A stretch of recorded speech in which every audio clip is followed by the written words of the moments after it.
Technology is advancing rapidly. It's coming down in price. Seniors want to use the tech. We want to develop the tech for them. So, you know, it's going to be amazing what's going to happen over the next 5 to 10 years in this space. Just using your voice, you can control all your smart devices in your house. When is your next TTC bus coming? You can also set reminders and alarms for things like, you know, taking medication. 3 out of the 4 Samsung bots unveiled at the Consumer Electronics Show will move around your home. It will wake you up. It can ask you to place a finger on the screen to read your blood pressure and your heart rate. 41 minutes past 11 in the morning. It tells you the time out loud, and you can have the reminders by voice or by just something popping up more subtly if you're out. See what happens with Posture Coach when she does that. So this is Megan bending the wrong way, stooping, and you can see that Posture Coach is beeping to warn her, to give that little warning. And now if she does it the correct way, keeping her back straight, you can see there's no vibration. From the Zoomerplex in historic Liberty Village, the Zoomer with Marissa Semkiw. Welcome to the Zoomer. I'm Marissa Semkiw. Remarkable progress has been made not only in extending the length of our lives, but adding quality of life to those years. Technological achievement has made it easier for older adults to work if they want to, stay healthy, live in their homes, and remain socially connected. On today's panel, we'll show you an array of low-cost devices and apps that can empower your independence, provide more choice, and enhance the aging experience, from smart wearable body sensors to gadgets that sense the state of your health from home. At the roundtable, I'm joined by innovators, inventors, developers, researchers, and seekers to discuss the latest tech solutions to help you live well and age well. But first, let's tee up the topic. It's no secret. Canada's population is aging. But retirement for today's Zoomers will look nothing like it has in years past, thanks to rapidly changing and innovative technologies. Here are just a few examples. 1, staying connected. From tablets with video and voice call functions to virtual reality devices that enable us to relive meaningful memories designed specifically for Zoomers. 2, staying mobile. Someday I'm gonna give that door a shot right in its electric eye. If driving is no longer an option, digital age transportation providers like Uber and Lyft are there to help navigate the world with the click of a free smartphone app. And if your preference isn't to be chauffeured, driverless cars are on the horizon. 3, staying at home. From smart tech home alert systems to internet-enabled refrigerators and robot vacuums, devices can act as helpers or even caregivers. And 4, health at home. It's never been easier to proactively manage our health with the help of devices and apps. From smart toilets that measure weight and vitals to doctor's meetings via video call. The future of monitoring our health from home is transformative and exciting. Alex, let me start with you. What are some lessons learned on technology and how it can meet the needs of Zoomers? So I think the first lesson that we've learned, particularly through the work that AgeWell is doing across the country, is technology really can have significant impact on their lives. And that old story that seniors may shy away from technologies, even more advanced things like robots and smart homes and new areas such as artificial intelligence, is not true. They're actually quite accepting of it. They're quite excited to work with these new technologies. The second big lesson we've learned is that the senior needs to be at the center of the development of these technologies. We need to understand what they want. We want to understand how they want to use the technologies and then develop the technology for them. And not really just go to them after the fact and say, you know, is this okay? They want to be part of our design team and they want to be active in that process. And as researchers and developers, we need to take advantage of that opportunity. Now, in fact, sitting at this roundtable right now are a number of inventors, researchers, developers working on products that are designed specifically for Zoomers. So, Andrew, why did you make that your target audience? So I've been interested in aging since I started my undergrad at McMaster. I've always just been curious about this group of individuals and what we can do to help create and stimulate people's brains and keep them active for as long as possible. What would you say, Arlene, has been the most sort of meaningful impact technology has had on the aging adult? From the work that we've done, all of the developments we create are done in partnership with the intended users, so we can do exactly what Alex says, find out what it is that they want and need. And the message we always get is that technology enables people to keep doing the things they want to keep doing, the things that are important to them and are meaningful for them. So like staying connected, being in touch with family and friends, enjoying their hobbies and pastimes, and also just everyday activities, being able to shop and cook and travel. Technology is really enabling and empowering people in all of those domains.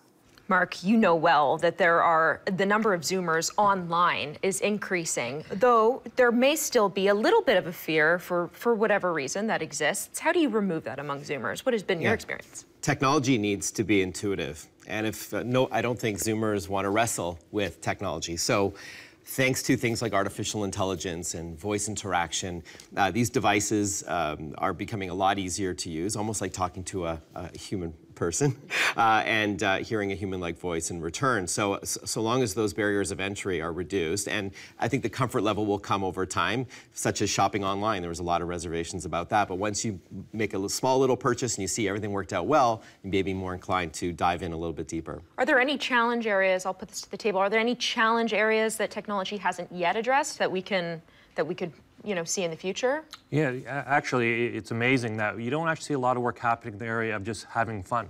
You know, how can technology support seniors and their families and their caregivers just to engage in leisure activities in a meaningful way? You know, we always tend to think where technology should help people, you know, go use the bathroom independently or take their medication, which is all really important. But there's the other side of life as well, and technology can really play a significant role in that area.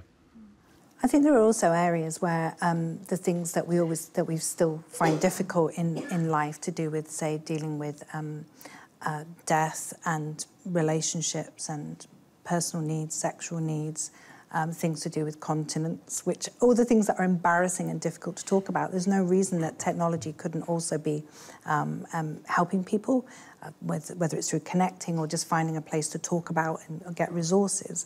But those have been slower to be attractive for technology just because they're more embarrassing and difficult. But there are people working on this so to ensure that people can still fulfill their needs and also find places to deal with those difficult issues.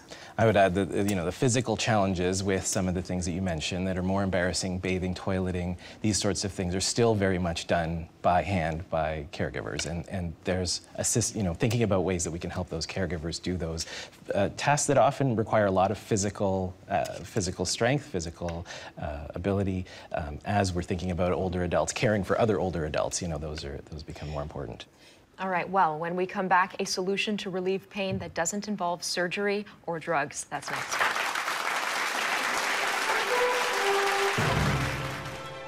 It's got these two elastic straps that are built into the actual shirt.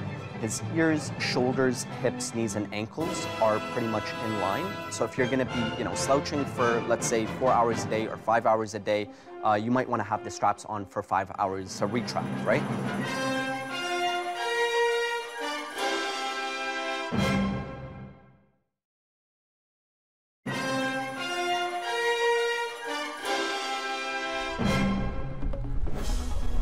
Countless gadgets out there on the market right now that are meant to make our lives easier and healthier, and I actually just started using two of them. The first is this fitness tracker ring called a Motive. It's basically a Fitbit in a ring that calculates your sleep, calories, and steps 24/7. And best of all, it's waterproof, and you can actually use it for two-factor authentication.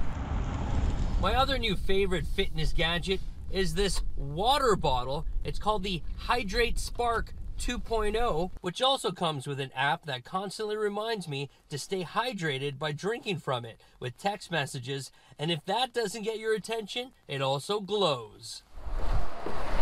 Hey Darren, at Best Buy we have a lot of gadgets for Zoomers. Let's start with the Fitbit. Start with the Versa with waterproof, tracks all your fitness. It also reminds you to get up and go. Great for swimmers. Over here, if you can see, we have right from Fossil, Guess, Armani, Michael Kors. In the last year, one of the biggest trends that we have seen are smart assistants. For example, the Google Home Max here.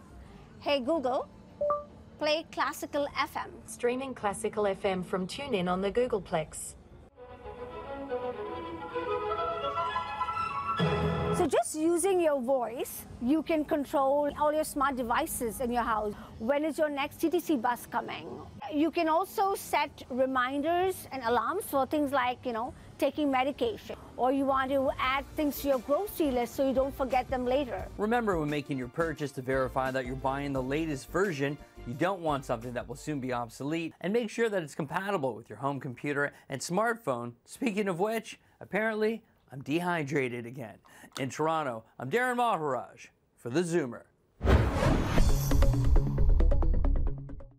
Thanks, Darren. A little later in the show, Mark Saltzman will join us with a number of other gadgets fit for Zoomers. But first, smartphones, shoulder bags, heavy lifting, endless commutes. Over time, these things take a toll on our postural muscles, leaving our bodies at risk for spinal wear and tear and chronic pain. But fear not. There are remedies for poor posture and aching joints that do not involve surgery or drugs. My next two guests have each invented products designed to correct bad postural habits. The first is a lightweight posture correction shirt. Noureddin Karour is the founder of Adrenalise. Noureddin, thank you for being here. Let's talk a little bit about the shirt. How does it work? Sure. So it's got these two elastic straps that are built into the actual shirt. The way it works is it retracts the shoulders back, taking stress and strain away from your upper trapezius muscle. John Joseph's going to put it on. So this was actually my research thesis out of the University of Toronto. I spent 3 years developing this product. It also appeared on CBC Dragon's Den and successfully got a deal on the show. So John Joseph here is going to put the straps together. I'll help him out with that. It's very easy to use, so you just put the two straps kind of together like that. You align them vertically. And as you can see, if I can just have you shift sideways, John, and look straight ahead, his ears, shoulders, hips, knees, and ankles are pretty much in line. What that's doing is it's bringing his shoulders back. I'm actually wearing it right now as well underneath my dress shirt. You can't really see it. It's completely seamless, very flexible. The elastic straps are built into it in a way to retract the shoulders back. So the load distribution on his spine is equally distributed. How does it feel? It feels phenomenal. And does it feel tight, or do you feel restricted? No, it feels like a support. I'll use the expression support bra, but obviously I'm a man, so it's not a support bra.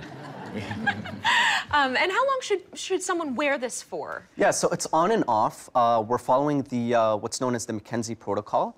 And what that suggests is, so if you're going to be, slouching for, let's say, 4 hours a day or 5 hours a day, you might want to have the straps on for 5 hours to retract, right? Sure. So the opposite of protraction, which is hunching over, whether we're on our computers, whether we're driving, whether we're, playing video games, everything is mostly protraction, shoulder protraction. What you want to do is you want to retract. So what this is doing is it's not doing the work for you, rather it's just giving you a gentle reminder to use your own muscles to bring your shoulders back. But if you didn't want to constantly feel like your shoulders are being pulled back, of course, you could probably just release the straps, and then it would be a regular T-shirt underneath your dress shirt. Absolutely, yeah. How long have you been an Adrenalise believer? For a few years now. We met Noor at a wonderful trade show, and instantly we found he's a soulmate and a rock star. Have you noticed a difference? Yes, I work out 5 days a week and on the computer 7 days a week. So think of me as like this. Now I'm like this. I've evolved. That's okay, fabulous. All right, thank you guys. That's fantastic.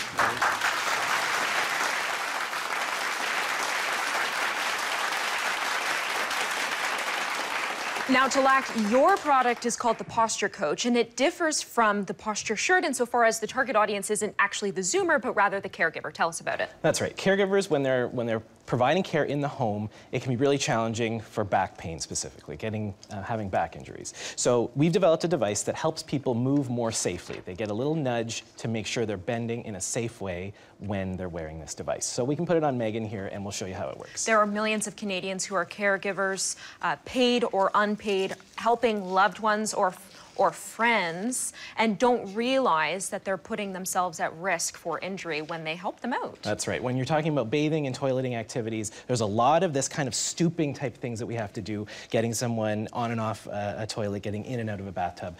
And what we see most people do is, even though we're told to keep our back straight and kind of bend from our hips and knees, easier said than done. What you see people typically do is you round your back and you stoop over. What this is trying to do is teach you to keep your bum pointed out, keep your back straight, and bend from your hips. And Megan can demonstrate, and you can see what happens with Posture Coach when she does that.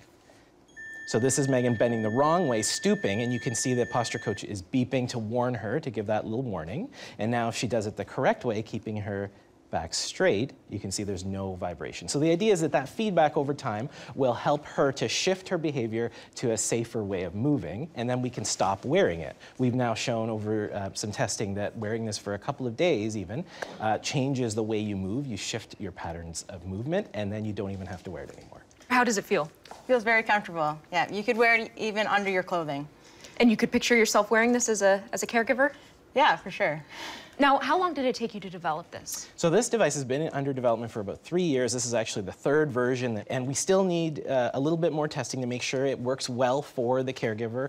And will it be mainstream eventually? We're really hoping to get this on the market in the next couple of years. And what would it retail for? We're hoping in the range of $50. Okay, fantastic. All right, well, thank you very much. Now, when we come back, how technology is transforming healthcare. But first, this new luggage line is making traveling a breeze. Take a look.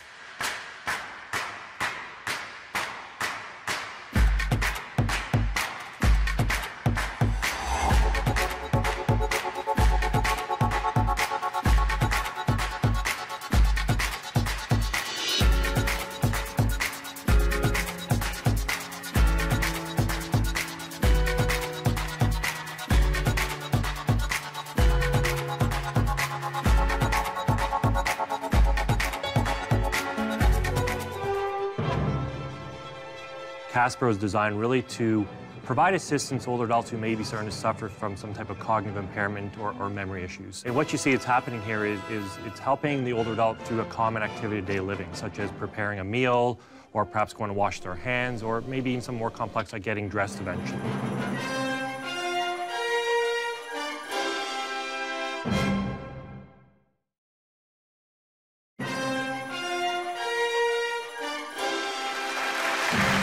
Welcome back. There are a lot of new and exciting ways that tech is transforming the healthcare industry, including making it easier for us to monitor our health at home and avoid those germ-ridden waiting rooms. One example is an app called Day to Day, which helps people with early dementia or mild cognitive impairment manage their daily activities, from taking medications to preparing meals. And it keeps track of how they're doing. Now, Arlene, you spent 9 years working on this app. That's a good chunk of time. Tell us about it.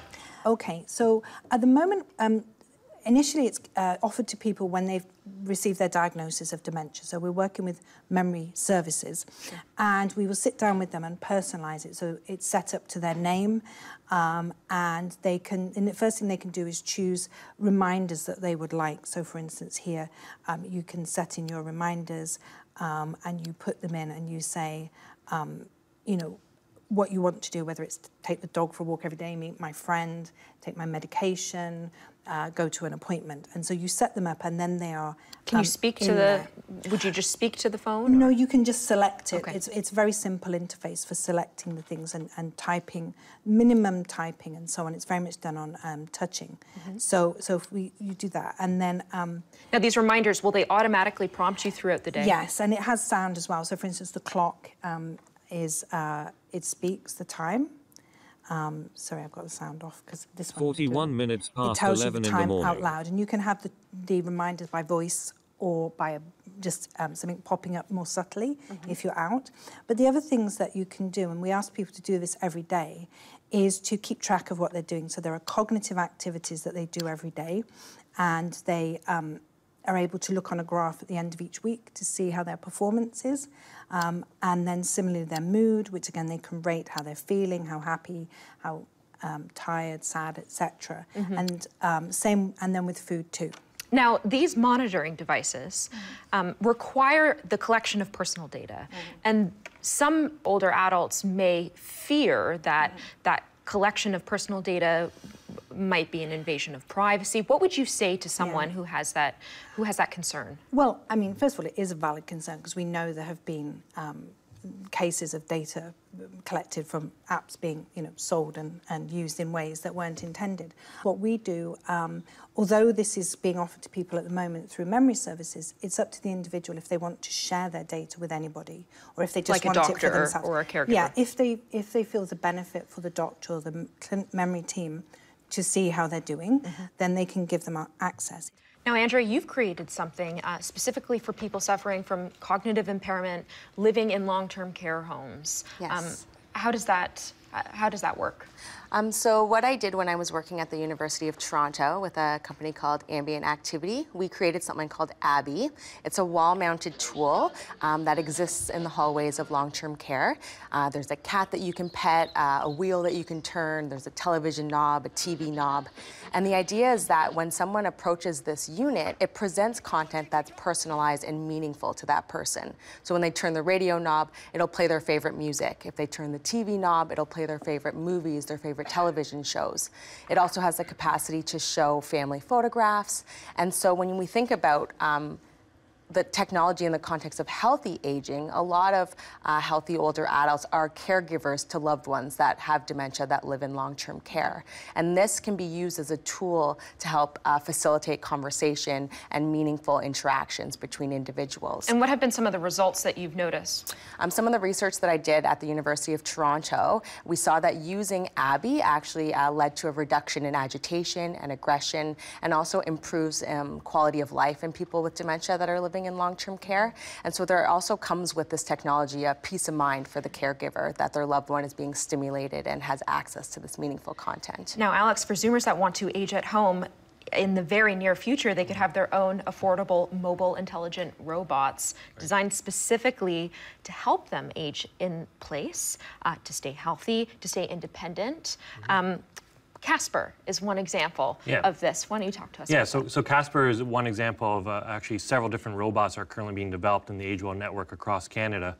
So Casper was designed really to provide assistance to older adults who may be starting to suffer from some type of cognitive impairment or memory issues. So, this is Casper here on the screen. This is Casper right here. You can see some examples. This is an older version of the robot that they're showing now. And what you see is happening here is it's helping the older adult through a common activity of daily living, such as preparing a meal, or perhaps going to wash their hands, or maybe even some more complex like getting dressed eventually. And so this is really along the lines of, currently right now, someone who has a cognitive impairment typically may require to have a family member or caregiver stay with them at all times and give them these prompts and reminders. And often this is quite difficult, not because the task of prompting is difficult, but the privacy issues, especially when you're prompting someone through a very private and potentially embarrassing activity like using the washroom. So Casper is an example where technology can take that role from the caregiver, again, as a tool that the caregiver could use, and the robot itself is providing the prompts and reminders through that particular activity. And how long before something like Casper is mainstream? So I think something like Casper, or as complex as Casper, is still maybe 5 or 10 years down the road in terms of it being a commercially available product. But the robots are here. There's a lot of robotic devices that you can purchase for just a few hundreds of dollars at this point that actually could do a lot of the activities that were programmed into these more complex systems. Now, speaking of robots, Samsung's just unveiled Bot Care. How does that differ? Yeah, so it's similar in that some move around your home. There's, similar to Casper, 3 out of the 4 Samsung bots unveiled at the Consumer Electronics Show will move around your home. It will wake you up. It'll roll into your room and wake you up. It'll tell you about your sleep patterns. It can ask you to place a finger on the screen to read your blood pressure and your heart rate. This is the Bot Care there you go. Here on the screen. And this is what we're seeing right now. It can assess air quality in different rooms of the home with the help of some sensors. fingers and then actually roll to that room and almost like a mobile purifier, if you will. It will let you make video calls to caregivers, loved ones. It has built-in what's called Bixby artificial intelligence, which is a voice-activated technology from Samsung. So it's similar in that sense. It can be as a companion, again, to make video calls, but it also remind you about pill medication. And fairly easy interface for the adult, is that right? Again, this is where I think it gets really exciting, is that they're becoming very intuitive to operate. You don't need a degree in electrical engineering to work with these things. Because of that voice technology and AI, which Samsung has invested, I would say, you know, billions of dollars over the years in this kind of technology. And I have to ask, just sort of final question, do you anticipate these robots replacing humans? I think it goes back to, you know, the notion that, again, you know, complete human care and human touch cannot be replaced. Again, especially with those individuals who may require more support. Sure. You know, again, for those who are relatively healthy and independent, yes, this robot can replace maybe the need to go get a checkup, you know, to get your blood pressure done or your heart rate. That these devices can do that for you. But when you start talking about those who need support in their daily activities, again, this is just one aspect of the way help can be provided. All right, up next, new technologies designed to foster aging in place. Stick around.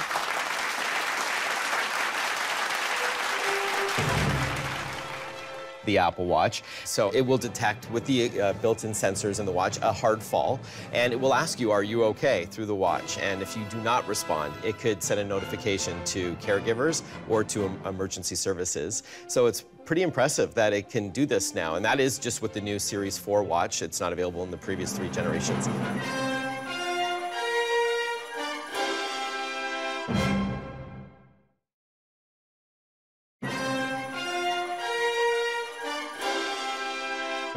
Watch. It was an anniversary gift. When he first started wearing it, he thought it was malfunctioning, but when it continually gave him that same urgent message, he finally went to see a doctor.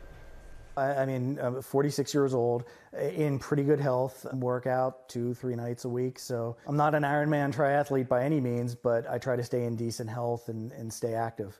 But all of that nearly changed when the self-confessed gadget lover downloaded the ECG app, what we usually call an EKG, on his Series 4 Apple Watch. This new feature can indicate whether your heart rhythm shows signs of atrial fibrillation, or AFib. It's a serious form of irregular heartbeats, which can lead to strokes, blood clots, even heart attacks. As soon as it finished, it came back and said atrial fibrillation. I was like, that's odd.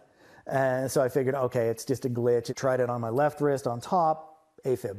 Left wrist on bottom, AFib. Right on top, AFib, AFib, AFib. I looked at it, I'm like, okay, there might be something to this. Concerned that there might be a problem, he went to urgent care, where he was hooked up to an EKG machine. He kind of laughed. He's like, do you own Apple stock? I'm like, no, I don't. He's like, okay, you may want to consider buying some. They may have saved your life at this point. Welcome back. The Apple Watch's heart rate app is just one of the many new features designed to serve Zoomers. Mark Saltzman's here with a number of other smart home devices that foster aging in place and provide homeowners with comfort, security, efficiency, and convenience at all times. Mark, it's great to see you again. Likewise, thank you. Now, the ECG monitor, that's a really impressive feature. I mean, not only are you able to track your heart rate, but it's also good if you just want to be in tune with how your heart responds to stress, for example, or exercise. Yeah, absolutely. It's not available in Canada yet, I should mention. It was just released with an Apple Watch update in the US in December, but it is an FDA-approved ECG feature built into the Apple Watch, and it simply works by the sensor on the back of the watch that's on your wrist, and then you simply make that circuit, that connection, by placing your finger on what's called the digital crown, and then it makes that loop, and then it can detect anything irregular with your heart rhythm. So it could be a lifesaver, as we saw with that video that you just played. So this is truly a mobile health companion. Now, this isn't the only feature of the new Apple Watch that's truly promising.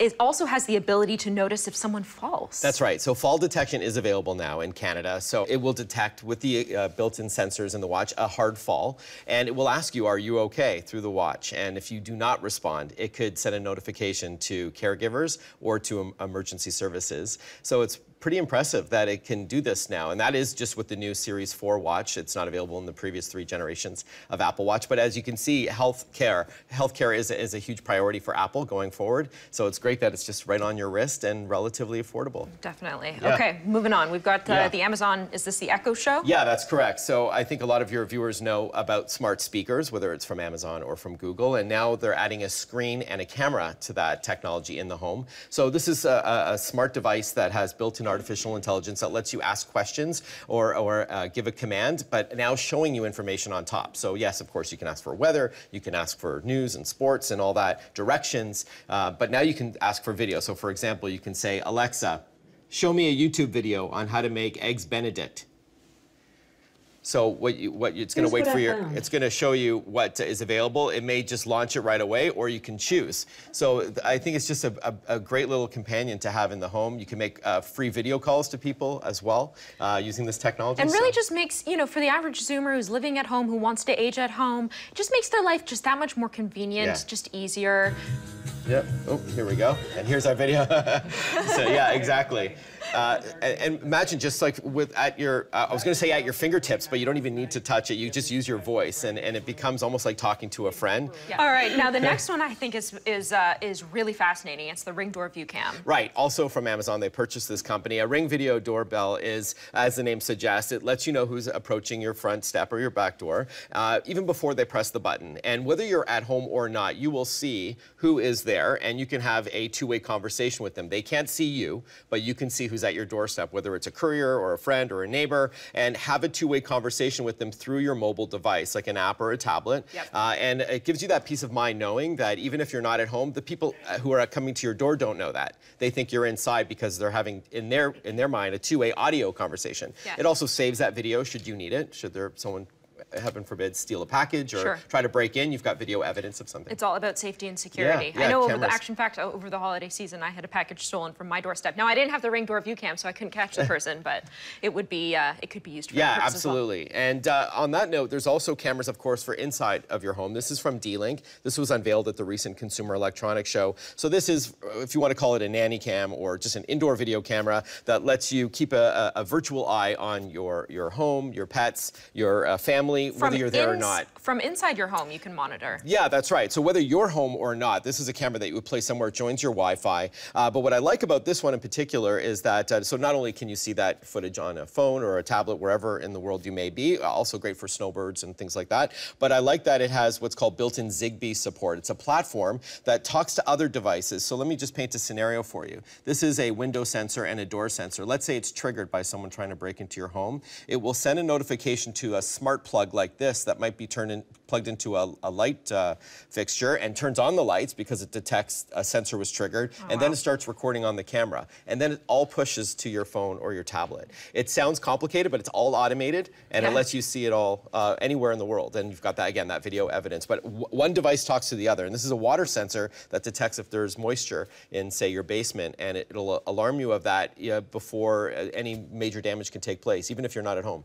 Wow, yeah, that's cool incredible stuff. Technology, all right. Wi-Fi thermostats, also a great tool to have in the home because they can save you up to 23% on your annual heating and cooling bills. Is that right? This is from a Toronto-based company called Ecobee, and it's the Ecobee 4, and it works with these room sensors. You get one in the box, and you can pick up other ones as well that supports up to 32 of them for room-by-room sensing. So it gives you sort of optimal comfort for that room, but it starts to analyze your patterns. If you do leave the home every day at a certain time, it will learn that, or on demand through the app, you can also have it you can turn it on and turn it off. Sure, exactly. Yeah, but the idea is that you want to set it and forget it, and it just does its thing. And for example, if you're not home all day, you don't need to have that heat cranked in the winter all day, unless you, of course, have pets, but that will be picked up by the sensor. Otherwise, you're wasting all that money, right? It would even sense a pet, just a small little animal. Yeah, that's right. Yeah, so very cool technology from Ecobee, a couple $100 for that. And then finally, robotic vacuum cleaners. These are my favorite. Right, yeah, so they are evolving. So I brought with me a couple examples of the iRobot Roomba family. These are familiar to many Canadians. A couple $100 now to start, and they use an app or your voice to clean your home for you. And what's really cool about the latest version, which is closest to at the end, it's called the i7 Plus, is not only will it vacuum your home for you, but it'll also empty the dustbin for you. So essentially, when it detects it's running low on battery, it drives itself back to this base, this vertical part there that's plugged into the wall to charge up and then continue the job, by the way. But while it's doing so, a second vacuum cleaner inside of that base will suck out all that pet hair and dirt and dust, and you only need to replace that bag inside every month or two. So it's making it easier for us is the point, is that we've got better things to do than to, vacuum our carpets and floors and all that I stuff. have to add, this Roomba, will it navigate itself around furniture? Yes. Carpets? Yes. Underneath things? And it won't fall. If it senses steps, it will not fall down. It will move around. And what's neat about them is that because they have a relatively low profile, they'll go under couches and other furniture like that, where it may be harder for you to clean. Sure. For corners, there's a little brush underneath that spins around and it whacks out any sort of little crumbs or anything that may be in the corner of a room, and it vacuums it all up. So they're getting smarter, better battery life, better artificial intelligence, and you can now say, Roomba, clean my home, just with your voice.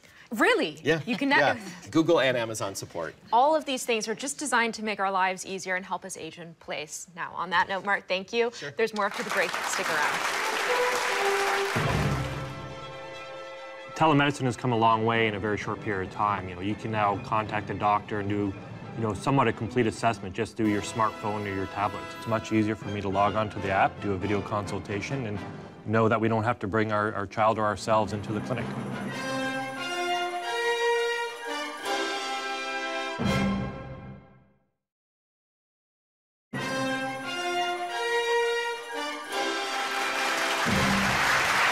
Welcome back. Tony from our audience has joined us to ask his question. Welcome to the round table. Thank you. Go ahead.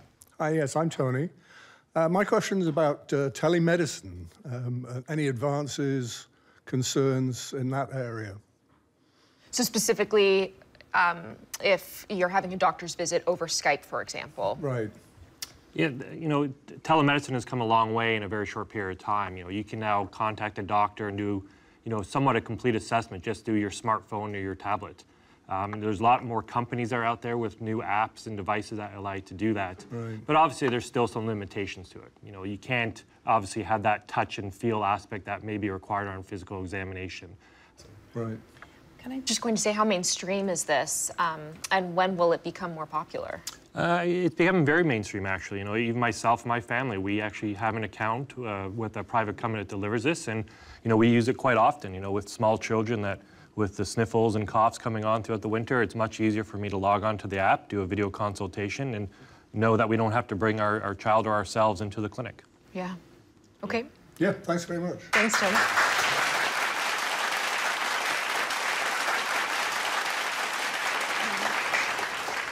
Hello, what's your name? What's your Hello, question? my name is Julia Lewis, and I used to be quite active, and I'm always interested about new technology, and I wanted to know if there were any advancements with the Fitbit, and I know that has to do with fitness, and it has to do with the heart rate, but I wanted to know if there's anything additional that can be benefited from it. I'll start, and please feel free to add. So at its core, the Fitbit and other activity sensors or activity trackers do the same thing they have for the last couple of years, which is track your steps, give you total distance traveled, estimated calories burned, and now increasingly things like heart rate. They will also help you with sleep. If you wear it while you sleep, it'll tell you if you woke up when and for how long. And you'll get some information on the wearable itself, on the watch screen, and in other cases for a deeper dive, such as history, you'll see graphs and charts on the app, the complementary app that comes with it for smartphones and tablets. Some of the newer features are things like full waterproof design, if you want to use it while swimming, or other activities that you don't want to worry about taking it off first. Ironically, you want to keep it on as much as possible. They also help show you information from your smartphone, such as text messages or phone calls, who's calling, who's texting, calendar appointments, glanceable information. But at its core, they pretty much still do the same thing. And the good news there is that the prices drop over time, and you don't need to break the bank to pick up a wearable today. In fact, I've seen some, not Fitbit branded, but I've seen some even at your local dollar store that have that go above just being a pedometer, but they can also show you other information. Yeah. Yeah, I think just looking at the advancement of wearables like the Fitbit, I think the largest advancement we're going to see over the next several years are wearables will become non-wearables.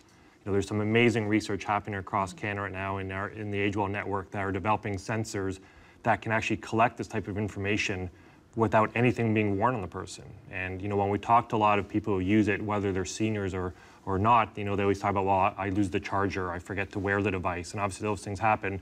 The device becomes highly ineffective, obviously, and useless. So in the next several years, we're going to start to see a lot of these things being tracked and monitored without you even have to remember to do anything yourself. It just go about your natural everyday life, and this information will be collected automatically and reported to you, and again, in a nice, natural way as well. That's neat. All right, well, when we come back, some final thoughts. Don't go away.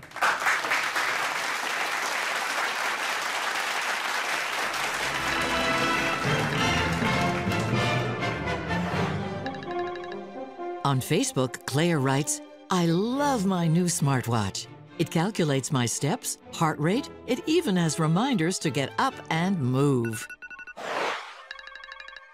On Twitter, Lawrence tweets, I don't know if I feel comfortable with these in-home smart speakers listening to me 24/7. What happened to privacy? Hashtag scary tech.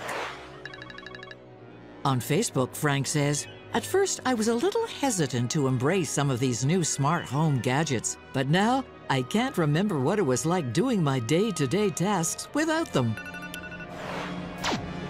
Keep the comments coming in, and don't forget, for free tickets to the show, go to www.universe.com and search Zoomer Media.